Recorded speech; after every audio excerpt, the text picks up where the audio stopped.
1970 के दशक में गांव चंचलपुर में रमेश और सुरेश नाम के दो दोस्त हुआ करते थे। साथ में ही पढ़ने लिखने से लेकर खेल कूद व्यायाम सब किया करते थे। गांव में काफी लोगों को यह अचरज हुआ करता था कि रमेश और सुरेश सगे भाई नहीं है। सुरेश चल भाई, नहीं तो गुलाटी गैंग पूरी मछलियाँ पकड़ लेगी तालाब की। जल्दी चल भाई। बस अभी आया दोस्त, ये देखो नया कांटा तैयार कर रहा था। अब देखते हैं कि गुलाटी गैंग हमसे ज्यादा मछलियाँ कैसे पकड़ पाती है। अरे वाह दोस्त, चलो अब जल्दी, देर हो रही है। समय का कालक्रम बढ़ता गया और रमेश अपने पिता के साथ गांव छोड़कर शहर में बस गया। रमेश के पिता ने शहर में बड़ा कारोबार स्थापित कर लिया, जिसके बाद रमेश उस कारोबार को पिता की विरासत के रूप में आगे बढ़ाने लगा।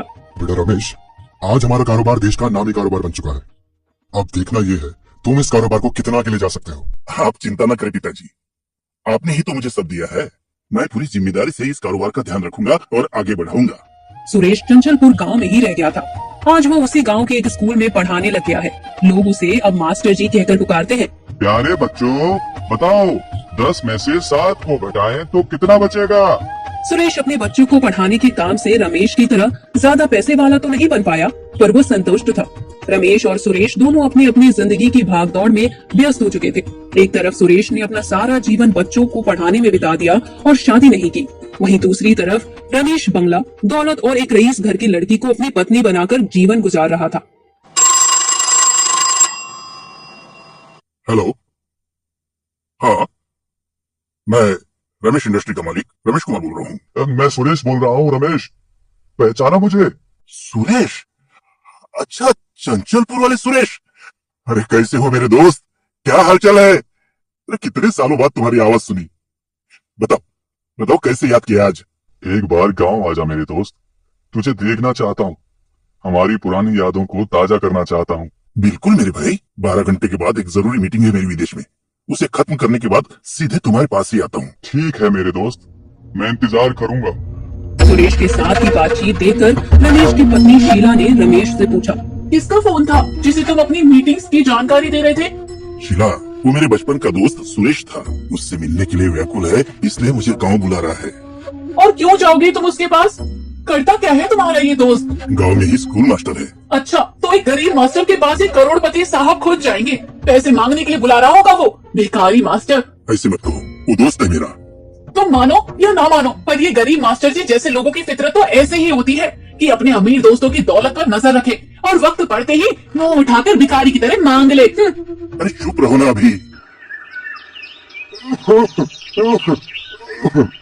मास्टर जी।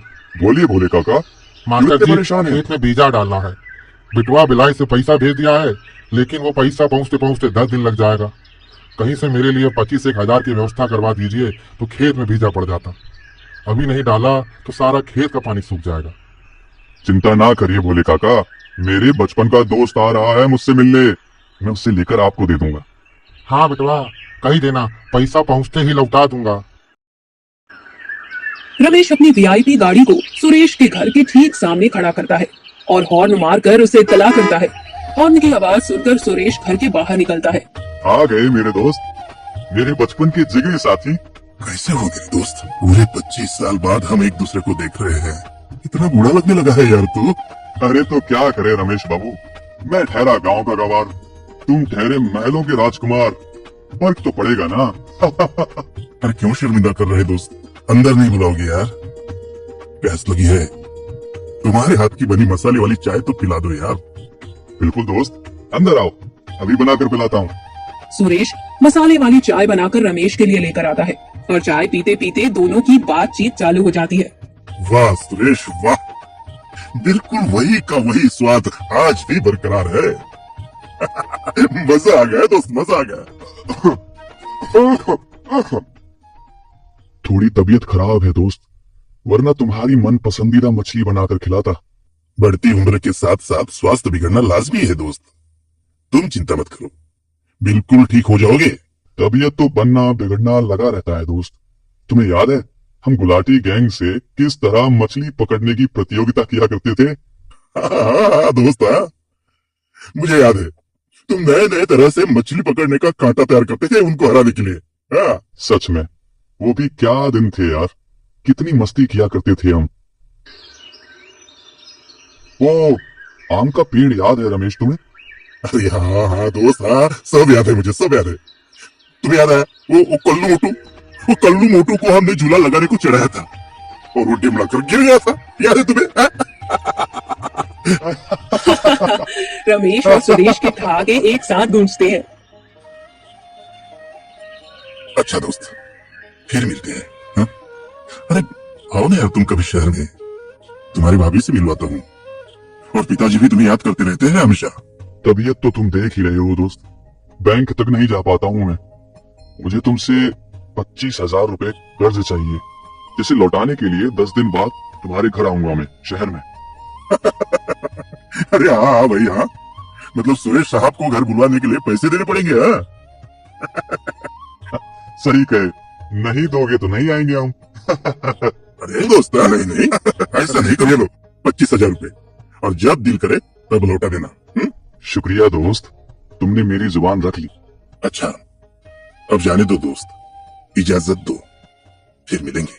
ठीक है दोस्त, आते रहना।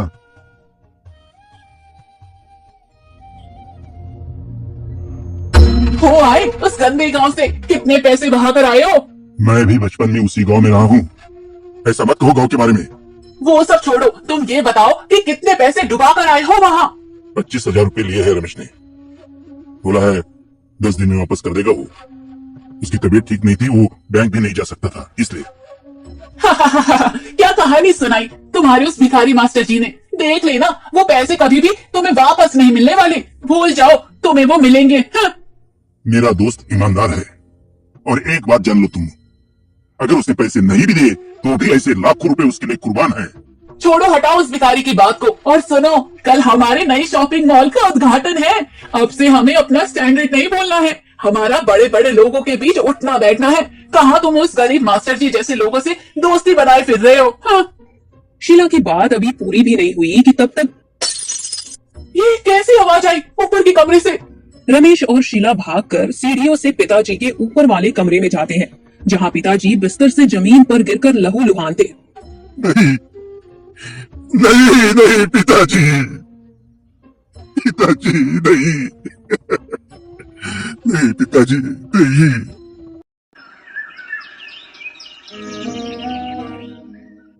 रमेश मेरे दोस्त, हिम्मत रखना, अब तुम्हें ही सारी जिम्मेदारी संभालनी होगी। सुरेश, सुरेश मैं अकेला बिना पिताजी के कैसे रहूंगा मेरे दोस्त, कैसे रहूंगा? कैसे कटेगी पूरी जिंदगी उनके बिना, कैसे कटेगी? सुरेश, सुरेश, सुरेश पिताजी। तुम्हें याद है मेरे दोस्त, एक बार धनपत चाचा हम दोनों को मेला दिखाने के लिए लेकर गए थे। वहां मेरे लिए झूले में जगह नहीं बची थी, तो उन्होंने तुम्हें भी झूले से उतार लिया था। वो तुम्हारे और मेरे में कोई फर्क नहीं समझते थे।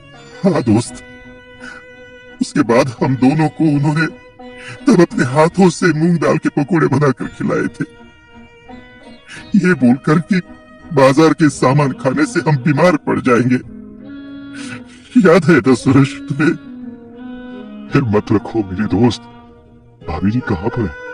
ऊपर कमरे में अपनी सहेलियों के साथ बैठी हुई है। सुरेश शीला भाभी के कमरे के बाहर ही खड़ा था। तब तक कुछ बुदबुदाने की आवाज सुनकर वही ठहर गया। यार शीला, तेरे ससुर के मर जाने के चक्कर में मेरी डाइट ना छूट जाए, मुझे भूख लगी है भयंकर, पर क्या करें, मजबूरी है तो मुझे भी ले रहने की। तू जाकर किचन में कुछ बना लेना। एक तो मेरा दिमाग वैसे भी खराब है, खिड़की से देखो तो रमेश का वो भिखारी दोस्त मास्टर जी आया हुआ है। क्यों, उससे क्या तकलीफ है तुझे?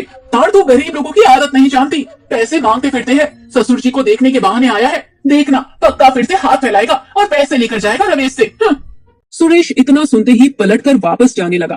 तभी उसने देखा कि रमेश उसके पीछे ही खड़ा उसे शीला की बात सुनते हुए देख रहा है। ये 25,000 रुपए वापस रख लो मेरे दोस्त, जो मैंने तुमसे कर्ज लिए थे। ऐसे एक बात मैं तुम्हें बता दूं, ये पैसे मैंने अपने लिए नहीं मांगे थे तुमसे। गरीब भोला किसान को उसके खेतों में बीज डालने के लिए चाहिए था।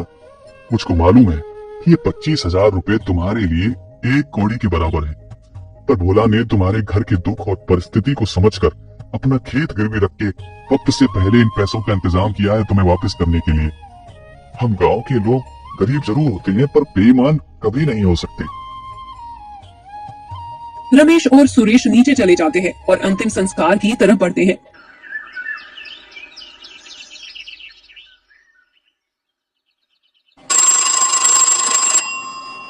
हेलो। हाँ, मैं रमेश इंडस्ट्री का मालिक रमेश कुमार ही बोल रहा हूँ।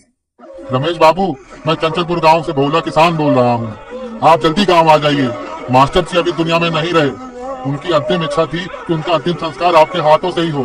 भोला की बात सुनते ही फोन का रिसीवर रमेश के हाथ से छूट जाता है और वो अपनी जगह पर अवाक होकर बैठ जाता है। अब क्या हो गया? क्यों चुप हो गए ऐसे? मेरा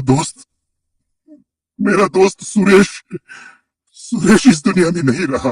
अच्छा, तो वो मास्टर मर गया तो फोन किसने किया था? मुझे चंचलपुर जाना होगा। भोला किसान का फोन था।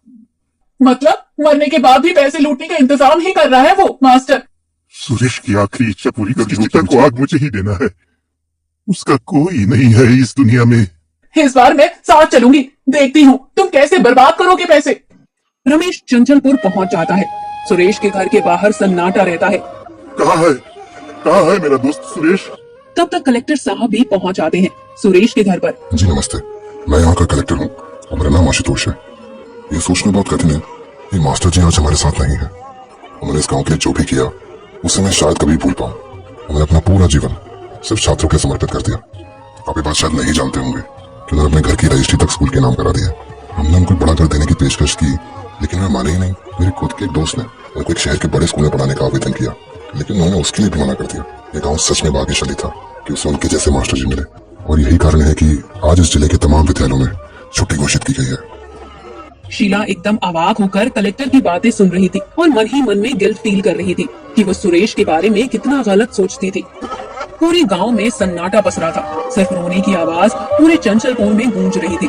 मुझे माफ कर दो रमेश, ये माफी मुझे तुम्हारे दोस्त से मांगनी चाहिए, पर अब बहुत देर हो चुकी है। इतना भला आदमी जिसके लिए पूरा गांव रो रहा है, मैंने अपने जीवन में पहली बार देखा। शीला, इस दुनिया में हर इंसान अपने नाम नहीं बल्कि अपने कर्मों से जाना जाता है। सुरेश ने अपना पूरा जीवन बच्चों को पढ़ाने और अच्छी शिक्षा देने में गुजार दिया। इंसान मेरी तरह कितनी भी दौलत कमा सकता है शीला, पर ये प्यार, ये अपनापन, किसी घर के लिए बहने वाले ये आंसू दुनिया की कोई भी दौलत नहीं खरीद सकती है, नहीं खरीद सकती।